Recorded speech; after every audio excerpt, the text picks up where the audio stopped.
I've chosen to do nighttime painting. It is of sNest in Holyoke, Massachusetts.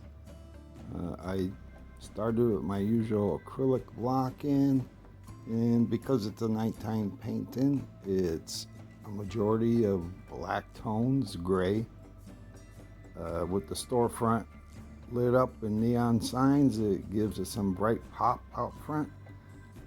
My black is the usual mixture of burnt umber and ultramarine blue.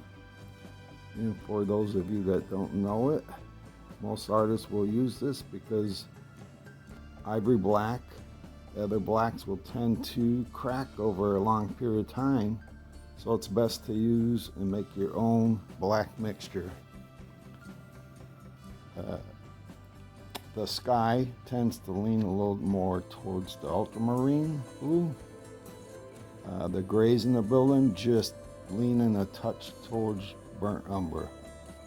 And I achieved that by just adding additional either burnt umber or ultramarine blue to the mixture as I work along. To get an extra black color, as in the case of the roofs on these buildings, I want them to stand out just a touch against the sky.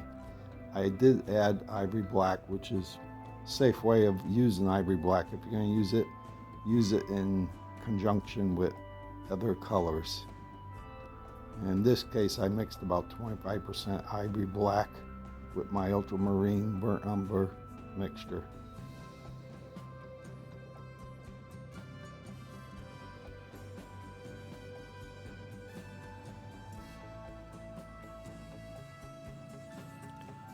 You can see as I work in building up my layers of oil paint on the grays, like in the front of the building here, I constantly adjust the variation in shadow on the buildings to enhance the realism. I'm doing the same with the light that's reflected onto the front sidewalk, sides of the building. In this scene, you have all types of light. Majority of lights coming from sNest, but there's also street lights, other commercial buildings around there that are glowing at night, and they all add to the variation in tones that you see reflected off the buildings.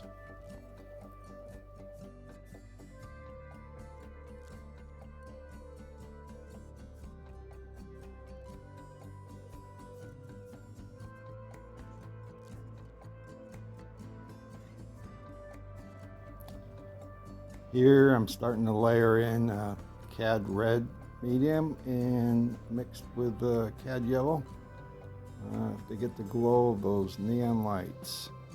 It's done in more than one layer. There are green neons there. At nighttime, the glow of the lights tend to be whitish looking at their brightest.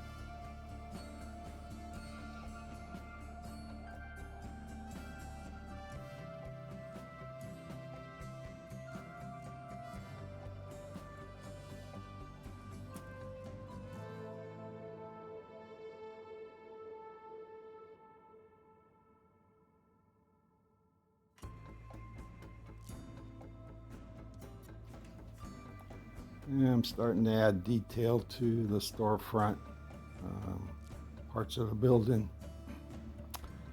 The signs that are attached to the front sNest at the bottom of the building are kind of a burnished gold color. And I used burnt umber, yellow ochre, touch of yellow, I believe a little black to get that gold look. And you can see I'm adding a lot of detail to the interior of the building. You'll be able to see that as I pan across it at the end of the painting. And now the details for like the chain link on the right, catching the street light. You'll see me shortly do the moldings of the windows. The eaves catch a little extra light. The sides of the building pick up a little glow from the overhead neon on the building. etc. And there's this light coming from the inside of the building that really enhanced the painting from my perspective.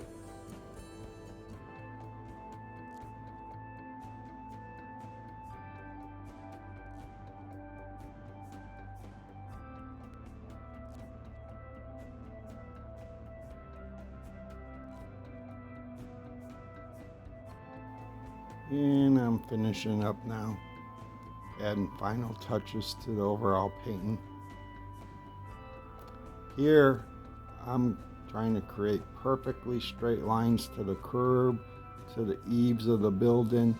The best way to do that is to flip the painting on its side so that I can draw those lines with the mouse stick vertically and get perfect lines.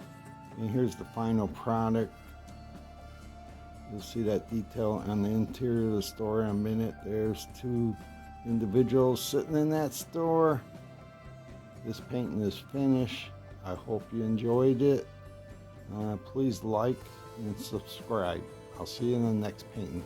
Thanks for watching.